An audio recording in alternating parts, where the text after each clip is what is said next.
ఇది కేవలం అహరోను కుటుంబీకుల మీద మాత్రమే, అది కూడా అహరోను కుటుంబంలో వచ్చే వారి మాత్రమే. లేవీల్లో కూడా అందరికీ లేదు, కానీ ఓన్లీ అహరోను కుటుంబీకులకు మాత్రమే ఆ యొక్క అభిషేక తైలం చల్లాలని చెప్పేసి ఆ రోజు మోషేకి తెలియజేశాడు.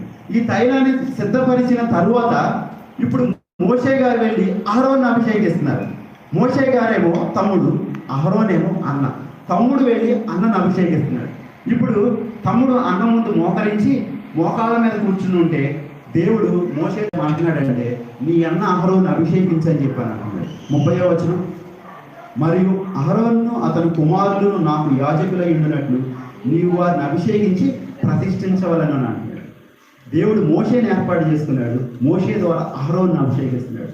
ఇప్పుడు అహరోను ఏమనుకోవాలనంటే, నువ్వు నాకంటే వయసులో చిన్నవాడివి, నీకు నోటి మాంద్యం ఉంది, అలాంటిది నువ్వు నన్ను అభిషేకించడం చెప్పేసి ఎంత మాత్రం అనుకోలేదు. కానీ తన తమ్ముడు అభిషేకిస్తున్నప్పుడు చక్కగా దేవుడు చెప్పిన రీతిలో తను లోబడి ఉన్నాడు. అలా వీరిద్దరూ కలిసి లోబడి ఒకరినొకరు అర్థం చేసుకుని ఉన్నారు కాబట్టి ఆ రోజు వీరిద్దరూ కలిసి ఇశ్రాయేలీయుల్ని కానాను వైపు నడిపించడానికి చక్కగా నడిపించి గొప్ప నాయకులై ఉన్నారు. అలాగే ఈరోజు నూతన నిబంధన ఈ సంఘంలో కూడా మనందరం కూడా అహరోను మోషే వలె నూతన నిబంధన సంఘం వలె ఐక్యత కలిగి ఏక మనసుతో మనం జీవించినప్పుడు భూమి మీద దేవుని రాజ్యాన్ని నిర్మించగలుగుతాం. హల్లెలూయా. అలా అభిషేక తైలంతో పోలుస్తా ఉన్నాడు. అభిషేక తైలం ఆ యొక్క తల మీద పోసినప్పుడు అది కింద వరకు కారినప్పుడు ఆ గదంతా కూడా ఎలా సువాసన ఇచ్చిందో క్రైస్తవుడు కూడా ఆ యొక్క అభిషేక తైలం వలె పరిమళ వాసన ఇచ్చేదిగా ఉండాలి. తైలం గురించి ఒక చోట రాయబడి ఉంటుంది, తైలము అది మనిషికి సాదృశ్యంగా ఉంది. అంటే అభిషేక తైలాన్ని ఒక మనిషితో పోలుస్తున్నాడు, ఒక రక్షింపబడిన విశ్వాసతో పోలుస్తా ఉన్నాడు. జకర్యా గ్రంథం రాయబడి ఉంటుంది. అలా ఆ యొక్క తైలం మనకు సాదృశ్యంగా ఉంది. యేసు క్రీస్తు రక్తంలో కడిగినటువంటి ప్రతి ఒక్క విశ్వాసకి ఈ తైలం సాదృశ్యంగా ఉంది. ఈ తైలం ఎలా సువాసన ఇచ్చిందో క్రైస్తవుడు కూడా లోకానికి పరిమళ వాసన, ఆ పరిమళ వాసన ఏంటంటే క్రీస్తు పరిమళ వాసన ఈ లోకానికి వెదజల్లేవారుగా ఉండాలి. హల్లెలూయా. తర్వాత వచనం చదువు, సియోను కొండల మీదకి దిగివచ్చు, హెర్మోను మంచు వలె ఉండు, ఆశీర్వాదమును శాశ్వత జీవమును అచ్చట ఉండవాలని యెహోవా సెలవిచ్చి ఉన్నాడు. సియోను కొండల మీద దిగవచ్చు, హెర్మోను మంచులాగా ఉంటదని చెప్పేసి మంచుతో పోలుస్తున్నాడు. ఒక ఉదాహరణ ఏమో తైలంతో పోల్చాడు దావీదు ఆ మోషే అహరోనుల ఐక్యతని. రెండవదేమో హెర్మోను మంచు అని అంటారు. ఇశ్రాయేలు దేశం చుట్టూ పర్వతాలు ఉంటాయి. ఆ యొక్క పర్వతాల్లో ఎత్తైన పర్వతం హెర్మోను పర్వతం. ఆ యొక్క హెర్మోను పర్వతం సుమారుగా 80 కిలోమీటర్ల దూరం నుంచి చూసినప్పటికి కూడా కనిపించేటువంటి ఒక గొప్ప ఎత్తైన పర్వతం. ఆ యొక్క పర్వతం మీద మంచు కురుస్తుంది. ఆ యొక్క మంచు ఆ పర్వతం ఎత్తైన పర్వతం మీద కురిసినటువంటి ఆ మంచు అక్కడి నుంచి కరిగి చుట్టూ ఉన్న పర్వతాల మీదుగా ప్రవహించి యోర్దాన్ నదిలో కలిసి ఒక సముద్రం, ఒక నదిగా ఏర్పడి యోర్దాన్లో ముందుకు వెళ్తా ఉంటుంది. అలా ఎత్తైన పర్వతం చిన్న చిన్న పర్వతాలను కలుపుకుని వెళ్తా ఉంటారు. ఈ నూతన నిబంధన సంఘంలో కూడా ఒకరు గొప్పవాళ్ళు ఉంటారు, ఒకరు అలుపులు ఉంటారు, ఒకరు చాలా ఆత్మీయంగా ఎదిగిన స్థితిలో ఉంటారు, ఆత్మీయంగా దిగజారిపోయిన స్థితిలో ఉంటారు. కానీ ఈ యొక్క సంఘంలో ప్రతి ఒక్కరు ఎలా ఉండాలంటే గొప్పవారుగా ఉన్నవారు అల్పులుగా ఉన్నవారిని ఓదార్చేవారుగా ఉంటారు. ఆత్మీయంగా ఎదిగిన స్థితిలో ఉన్నవారు ఆత్మీయంగా పడిపోయిన స్థితిలో వారిని ఓదార్చి ధైర్యం చెప్పి దేవునిలో ముందుకు నడిపించేవారుగా ఉండాలని చెప్పేసి ఈ యొక్క హెర్మోను పర్వతం తెలియజేస్తా ఉంది. అలా ఈ నూతన నిబంధన సంఘంలో మనందరం కూడా జీవించినట్లయితే అక్కడ ఏముండదో తెలియజేస్తా ఉన్నాడు. ఏముంటది? అందరం కలిసి చదువుదాం. ఆశీర్వాదమును శాశ్వత జీవమును అచ్చట ఉండవాలని యెహోవా సెలవిచ్చి ఉన్నాడు. అలా ఐక్యత కలిగి దావీదు కాలంలో ఎలాగైతే ఐక్యత ఉందో, అపొస్తలుల కార్యాల్లో ఆ యొక్క నూతన నిబంధన సంఘంలో ఎలాంటి ఐక్యత ఉందో, అలా మనందరం కలిసి ఐక్యతతో ఒక్కరే అయినట్టుగా, ఒకే ఆత్మ అయినట్టుగా, ఒక్కడే మనిషి అయినట్లుగా మనం జీవించి ఉన్నట్లయితే అక్కడ ఆశీర్వాదం ఉంటుందంట. అలాంటి సంఘంలో ఆశీర్వాదాన్ని పంపిస్తాడంట దేవుడు. ఆశీర్వాదాన్ని పంపించకుండా ఆపలేడంట దేవుడు. ఆశీర్వాదం మాత్రమే కాదు కానీ శాశ్వత జీవం కూడా అక్కడ ఉండాలని చెప్పి దేవుడు సెలవిచ్చి ఉన్నాడంట. ఆశీర్వాదం కోసం మనం ప్రతి వ్యక్తి కోరుకుంటాడు, కానీ ఆశీర్వాదం ఎలా వస్తుందంటే సంఘంలోకి వచ్చి సంఘంలో వాక్యం వెంట అందరూ ఏకాత్మతో కలిసి దేవుని రాజ్యాన్ని నిర్మించే పనిలో మనం అందరం కలిసి జీవిస్తే ఆశీర్వాదము అంత మాత్రమే కాదు, కానీ ఆ జీవం ఎలాంటిదంట? మామూలు జీవం కాదు, మన అందరం జీవించే ఉన్నాం, కానీ ఈ జీవం ఒక మట్టిలో కలిసిపోయేది. యేసు ప్రభు వారు ఇచ్చే జీవం ఎలాంటిదంటే అది నిత్యమైన జీవం, శాశ్వతమైన జీవం. ఆ జీవం ఎప్పటికీ కూడా మనం ఉండేది. ఈ లోకంలో మనిషి జీవించే జీవితకాలం 70 సంవత్సరాలు లేదా 80 సంవత్సరాలు మాత్రమే జీవిస్తాడు. ఆ తర్వాత అందరూ కూడా సమాధి చేయబడతాం. కానీ యేసు ప్రభు వారు ఆయన రక్తంలో కడిగినటువంటి బిడ్డలకు ఇచ్చేటటువంటి ధన్యత ఏంటంటే అది శాశ్వతమైన జీవం. అది ఈ లోకంలో ఎవ్వరికీ దొరకలేనిది. ఈ లోకంలో మనం ఎంత డబ్బిచ్చినా కూడా కొనలేని ఆ యొక్క శాశ్వత జీవాన్ని దేవుడు ఆయన బిడ్డలకు దయచేస్తాడు. హల్లెలూయా. 134వ కీర్తన మొదటి వచనం, యెహోవా సేవకులారా, యెహోవా మందిరంలో రాత్రి నిలుచుండు వారులారా, మీరందరూ యెహోవాను స్తుతించుడి. ఇక్కడ యెహోవా సేవకులారా అంటున్నాడు.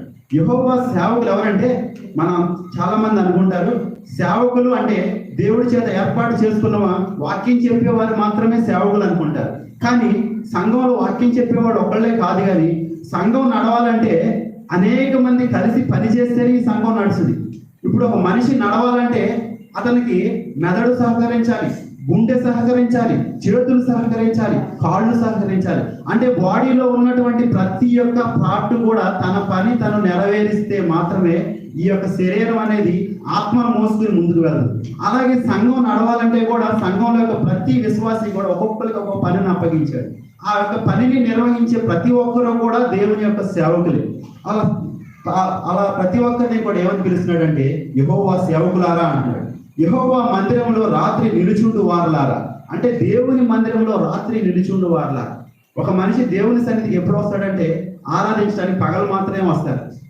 రాత్రి ఒక వ్యక్తి దేవుని సన్నిధికి వచ్చాడు అంటే ఆ వ్యక్తికి రాత్రి నిద్ర పట్టలేదని. నిద్ర ఎందుకు పట్టలేదంటే ఆ వ్యక్తి సమస్యల్లో ఉన్నాడని. అంటే సమస్యల్లో ఉన్న వ్యక్తి, బాధలో ఉన్న వ్యక్తి ఎక్కడికి వస్తున్నాడు రాత్రిపూట అంటే నిద్రపోకుండా దేవుని సన్నిధికి వస్తున్నాడు. దేవుని సన్నిధికి ఆ వ్యక్తి ఎందుకు వచ్చాడంటే సమూయేలు గ్రంథంలో ఒక చోట రాయబడి ఉంటుంది, సమూయేలు రాత్రంతా యెహోవాకు మొరపెట్టుచూ ఉండేనని రాయబడి ఉంటుంది. ఎవరైనా చెప్తారా సమూయేలు ఎందుకు రాత్రంతా యెహోవాకు మొరపెట్టాడు, దేనికోసం మొరపెట్టాడు చెప్తారా? సౌలు అనే రాజు కోసం సమూయేలు రాత్రంతా దేవునికి మొరపెట్టాడు.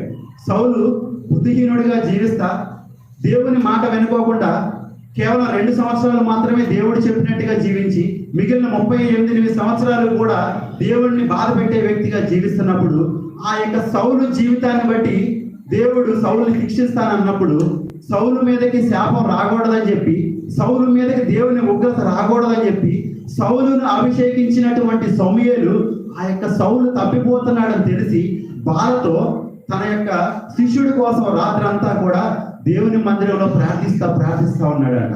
ప్రార్థించడం మాత్రమే కాదు, ఆ సౌలుని గద్దించాడు. కానీ ఆ సౌలు ఆ యొక్క దేవుడు చెప్పినటువంటి ఆ మాటని నిరర్ధకం చేసుకున్నాడు, నిర్లక్ష్యంగా జీవించి హత్య చేసుకునే పరిస్థితిలో అయిపోయాడు. అలా సమూయేలు రాత్రంతా ప్రార్థన చేశాడు. అంటే ఇక్కడ రాయబడి ఉంటుంది యెహోవా మందిరంలో రాత్రి నిలుచుండు వారులారా అంటే ఈ సమూయేలు సౌలు కోసం ప్రార్థన చేశాడు. మనం కూడా మన చుట్టూ నశించిపోయే వారి కోసం ప్రార్థించే వారిగా ఉండాలని చెప్పేసి రాత్రి దేవుని మందిరంలో సమూయేలు ఎలా ప్రార్థన చేశాడో సౌలు కోసం మన చుట్టూ తప్పిపోయిన వారి కోసం మనం కూడా ప్రార్థించే వారిగా ఉండాలని చెప్పి కీర్తనకారుడు తెలియజేస్తున్నాడు. 135వ కీర్తన 5వ వచనం, యెహోవా గొప్పవాడనియు మన ప్రభువు సమస్త దేవతల కంటే గొప్పవాడనియు నేను ఎరుగుదు. ఇక్కడ కీర్తనకారుడు ఏమి ఎరిగాడంట? యెహోవా గొప్పవాడని తెలుసుకున్నాడు. మన ప్రభువు సమస్త దేవతల కంటే గొప్పవాడనియు నేను ఎరుగుదు. చాలా మంది క్రైస్తవులు యేసు ప్రభువుని తెలుసుకుంటారు. మనం తెలుసుకోవటమే కాదు, లోపల అందరికీ తెలుసు యేసు ప్రభు నిజమైన దేవుడే. కానీ ఆయనలో ఉన్నటువంటి ఆ గొప్పతనాన్ని మాత్రమే తెలుసుకునేవారు కొందరే. ఆయనలో ఉన్నటువంటి పరిశుద్ధత గురించి తెలుసుకునేవారు కొందరే. ఈ కీర్తనకారుడు ఏమని తెలుసుకున్నాడంటే మన ప్రభు గొప్పవాడు, ఆయన సమస్త దేవతల కంటే, ఈ లోకంలో ఉన్నటువంటి దేవతలుగా దేవుళ్ళుగా పిలువబడే వారందరికంటే ఆయన నిజంగా గొప్పవాడని తెలుసుకున్నాడు. మోషే ఒక చోట రాయబడి ఉంటది, ఆయన వేర్పులలో నీ వంటి దేవుడు ఎవరు, పరిశుద్ధతలో నీ వంటి దేవుడు ఎవరు, స్తుతి కీర్తనలో నీతో అర్హుడు సమానమైన దేవుడు ఈ లోకంలో ఎవ్వరూ లేరని చెప్పి మోషే ఆ యొక్క ఎర్ర సముద్రాన్ని దాటిన తర్వాత పాటలాగా పాడుతా దేవుని స్తుతించాడు. అంటే మోషే దేవుని గురించి ఏం తెలుసుకున్నాడు? ఆయన ఎర్ర సముద్రాన్ని దాటించే దేవుడు అని తెలుసుకున్నాడా?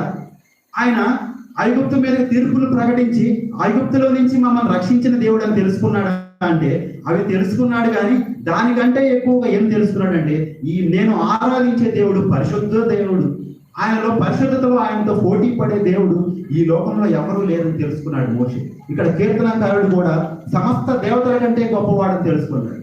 ఒక ఏలీ గారు ఉన్నారు, ఆయనకి 2 కుమారులు ఉన్నారు, హోప్ని ఫీనిహాస్. వారి గురించి రాయబడి ఉంటది, ఏలీ కుమారులు యెహోవాను ఎరుగని వారే మిక్కిలి దుర్మార్గులై అని సమూయేలు గ్రంథంలో రాయబడి ఉంటుంది. అంటే ఏలీ గారు యాజకుడు, యాజకుని కుమారులు వారి యొక్క దేవుడు నిజమైన దేవుడిని ఆరాధిస్తున్నారు, కానీ ఆ దేవుళ్ళలో ఉన్నటువంటి లక్షణాలు ఒక్కడి కూడా గుర్తించలేకపోయారు.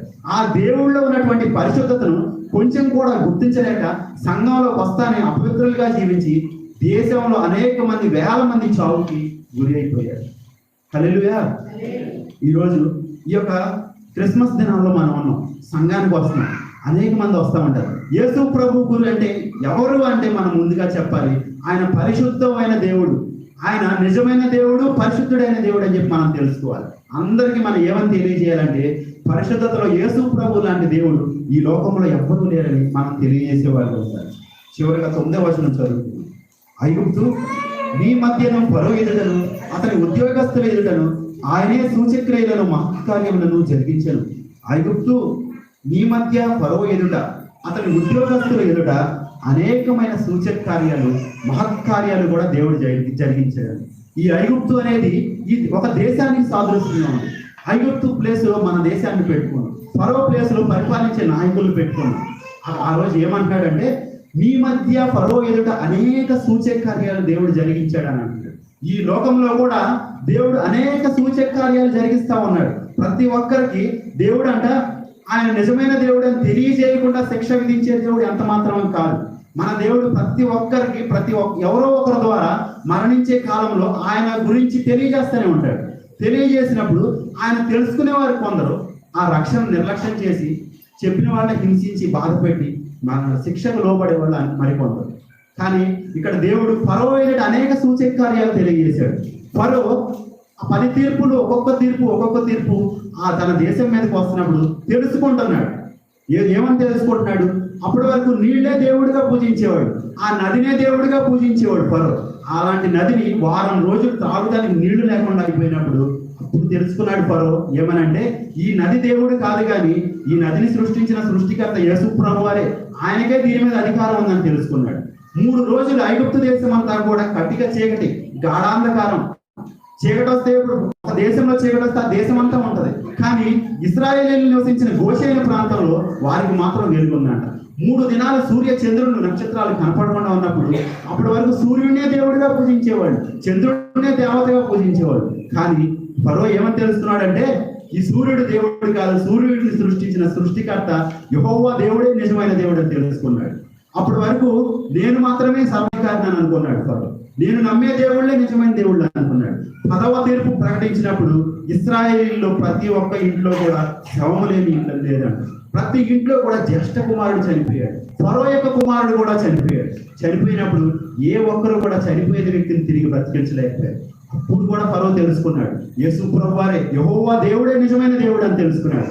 అప్పుడు ముందు 5వ అధ్యాయంలో, నిర్గమకాండం 5వ అధ్యాయంలో ఉంటది, యెహోవా ఎవడు, ఆయన నేను ఎరుగను అని చెప్పేసి నిర్లక్ష్యంగా ఎవడు అని చెప్పి మాట్లాడాడు. ఎవడు అని చెప్పినటువంటి ఫరోని బుద్ధి చెప్పి నేనే యెహోవా అని సర్వ సృష్టి మీద అధికారం కలిగిన వాడిని తెలియజేశాడు ఆనాటి ఐగుప్తు రాజైన ఫరో. ఈ రోజుల్లో కూడా దేవుడు ఇలా తీర్పులు ప్రకటించి ఈ లోకంలో మనుషులకు తెలియజేస్తే మన దేశం అంతా కూడా నాశనం అయిపోయేది. కానీ ఆయన ప్రేమతో తను ఎలాంటి వాడో, ఆయనలో ఉన్నటువంటి లక్షణాలు ఎలాంటివో ప్రేమతో ప్రతి దేశాన్ని పరిపాలించే నాయకులకు కావచ్చు, ఇక్కడ ఉద్యోగస్తులను కూడా ఉంది కదా, పరిపాలించే చిన్న ఉద్యోగస్తులకు కావచ్చు, చుట్టూ ఉన్న వారందరికీ కూడా ఆయనలో ఉన్నటువంటి లక్షణాలు, ఆయనలో ఉన్నటువంటి గొప్పతనం కానీ ప్రతి ఒక్కరికి తెలియజేస్తున్నాడు. ఆయన మాటలు విని తెలుసుకున్న వారు రక్షింపబడుతున్నారు, ఆయన యొక్క మాటలను నిర్లక్ష్యం చేసిన వారు నరకానికి పాత్రలో అవుతున్నారు.